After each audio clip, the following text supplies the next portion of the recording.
Look like we're about to go on a bike ride. Mhm. One of the hardest things that you'll have to do in a relationship is to figure out whether you should stay and fight for it or if it's time to walk away. So, we're going to share 5 signs to know whether you should stay or get to walking. Welcome back to Smiths on Demand. We are here with another couch conversation. Yep, and Bree and I have been married for 4 years now, together for 8, and going on 9. And we've had many moments where we had to recommit, reset, and figure out, is this time to stay or do we need to leave this thing? And obviously we ended up staying, but there are so many things that you have to evaluate when you're dating somebody or in a relationship. And we want to help you out to let you know the things that we learned so that you know whether to stay or to leave. Number one, is it a pattern or is it just a season? As you know, every relationship goes through a rough season. This could be someone losing their job and having to have a major transition with their career. It could be a major loss in the family or friendship dynamic that is causing stress and strain on either person. It could be a physical injury, something that is now taking effect on that person's mental and physical health. It could be a plethora of things that causes an issue or what I like to call a rough patch. But a pattern is a true loop, a cycle of this ongoing dauntless. Is this really working? Why are we still dealing with the same problem? It's this after that, after this, after that. You get what I'm saying? Yeah, I remember one time back when we used to record our YouTube videos in our old apartment, we had a video said, "Will God fix my relationship?" And we were talking about fix versus fit. And basically, sometimes you're looking for God to fix, but if it's fixing your relationship, that means that things were operating great at one point on all cylinders, but something happened, like Bree said, a life event, a job loss, an injury, a loss in the family that kind of took your relationship off track. But some people are trying to fit their relationship, which means that you wear a size 11, but that shoe is a size 8. That shoe ain't never fit. It ain't never gonna fit. But just because you like it, you trying to stuff your foot into that shoe. It's not gonna work. So that's the difference between a season versus pattern. Like if it shows that it just does not make sense every single time you're going into a situation, the same thing is happening. It's the same loop, like Bria said. It probably is time to leave versus stay. Yes.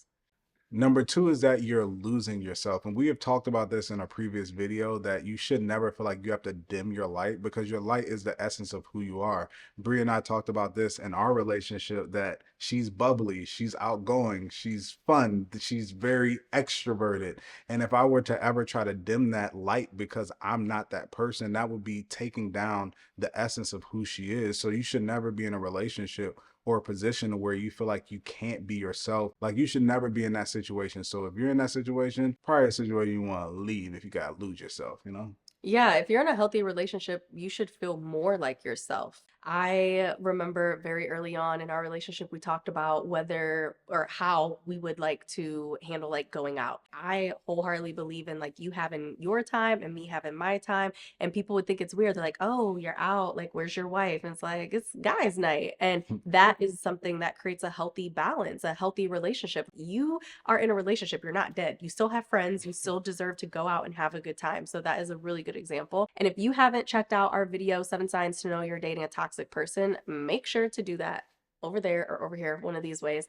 Make sure to go check that out because, ooh, Number three, you are the one doing all the work. This is a big tell sign because at the end of the day, relationships take effort, not effort from just you, effort from the other person as well. They have to be in a space where they're meeting you 50-50. If you are the one always communicating, the first to apologize, the person who's being intentional to set up quality time and plan dates, what are we doing? That doesn't sound like a relationship. It needs to come from both sides. Yeah, it's kind of like you learn in your 10th grade or ninth grade biology class of the different types of relationships there are. And there are mutually beneficial relationships, but there are also parasitic relationships where there is a host and there is something taking from the host. Now, in relationships, there are times to where you have to give 80 while your partner gives 20, and there'll be times where it'll be the other way around, but ultimately it should equal out to you guys helping each other when you need it and knowing that that person is there with you in the fight with you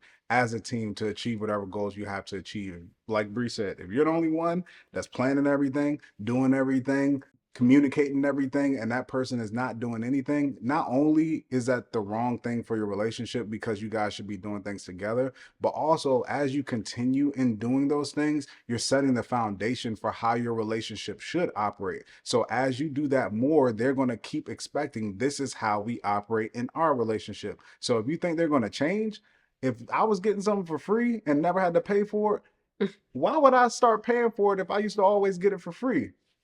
Doesn't make sense. Okay, biology. Number four is that the future feels heavy and not hopeful. Can you see a future with this person? Or if you see yourself with this person in the future, do they have to change themselves completely to be the person that they need to be to have a great future with them? You should be excited about what comes with your relationship with this person that you're dating or the person that you're talking to. You shouldn't be looking at it like, well, if they fix this and they fix this and they change this and they do this and they stop hanging out with this and they stop talking like that, then we could possibly make it work only because I think they look good. When Dre proposed to me, he said it doesn't matter if we live in a mansion or a cardboard box, that wherever he is with me is home. The essence of that is that we just wanted each other. It didn't matter about the circumstances or what was happening around us. Like, we wanted each other and we wanted that relationship solely because of who we were, not what we had or what we did or what we looked like. Even in the moments where Dre and I were maybe questioning the relationship, which I feel like we each had one real time when that happened. The time for me was when I wanted to move into a certain apartment and Dre didn't feel like it was time for us to move yet. And I was like, I'm gonna go move by myself. And if you don't want to move, I don't need to be in this relationship. We're supposed to be doing life together. And all, it was the whole melodramatic situation. And I feel like for Dre, his moment, he probably had more moments than I did, was around my alcohol issues when I was learning how to like not depend on alcohol for a sense of escape or fun. And then the second thing, which was my anger issues, which was kind of also tied to the alcohol. Yeah, and the But apartment thing too. yeah, like when you're just when you're in a space where you're like, okay, we're not seeing eye to eye, what we want and how we're deciding to move is very unaligned. That is a moment where you have to question, right? And for us, we were like, after we had the silliness of like, oh, I'll go live without you and I don't need to be in this relationship, we calmed down, we got ourselves in order, and we were like, the relationship is so much more important than the apartment, and all of the little circumstantial things we were able to get past because the relationship was what truly mattered. Yeah, and another thing when it comes to future too is understanding what your goals are. Do you have the same goals? But another important thing that a lot of people don't think about is how do we plan to reach those goals? Because broadly, most people have the same goals. Oh, we want to live in a nice house. Oh, we want to have kids. We want to, have our kids go to a nice school. We want to live in a nice area. We want to take vacations. But in order to get there as a unit and as a couple, a lot of people kind of fall apart because they have different methods on how to achieve those things. Mhm. Some people are savers, some people are spenders, which cause issues. Some people are more extroverted and more risk taking. Some people are more risk adverse. So there are different strategies to get to different places. And a lot of times it's not just about the goal for your future, but also how do we plan on getting there? So make sure you talk about that. Number five, the relationship is keeping you stuck. This is a big one because in a healthy, good relationship, you should feel like you're being stretched, but you should never feel like you are being drained. And what I mean by stretched is you should be feeling like you are trying to become a better version of yourself. Like you want to be held accountable and really do right by the person and the relationship. And so, yes, there's going to be some growing pains, there's going to be some lessons and things that you have to take on the chest, because at the end of the day, you just want to be better for that person because that's ultimately what's going to make the relationship be better. A good example of this is when Dre and I came into our relationship, I had a lot of self work that I needed to do when it comes to making sure that I was feeling confident about who I was and knowing who I was, finding and understanding my purpose, and really making sure that as a woman, I was growing and excelling from a personal development standpoint and not just being someone's partner. Yeah, I always say that a relationship is not two halves coming together, but two wholes growing together.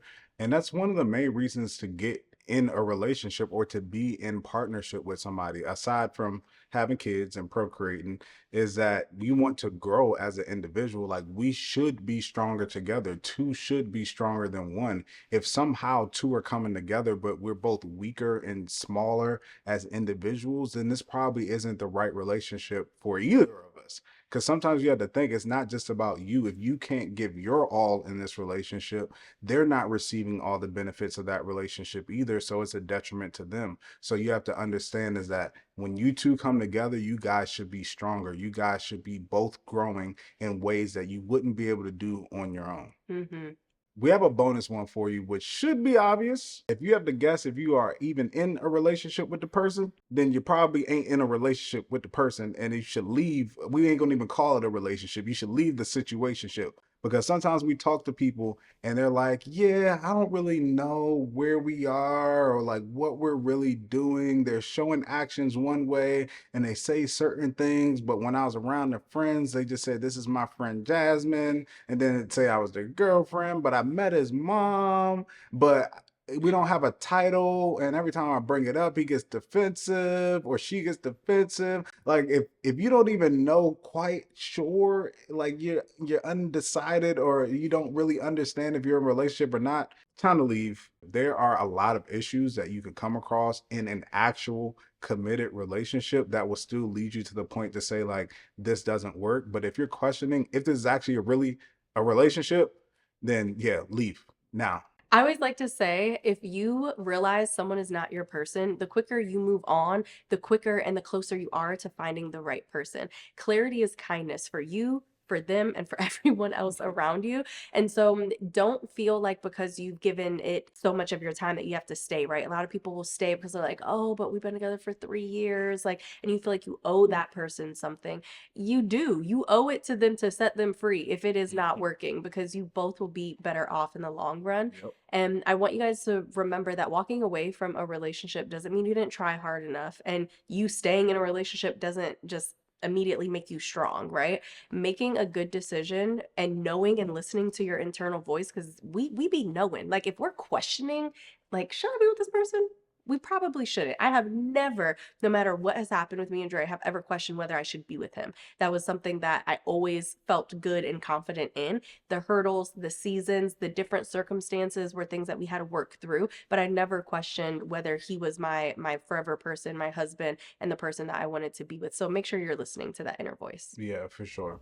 We hope that if you are in a situationship, relationship, and you are trying to figure out if you should stay or walk away, that these 5 signs plus our bonus has been helpful for you. Make sure you guys like, subscribe, comment, do all the things, and until next time, mwah. See y'all later.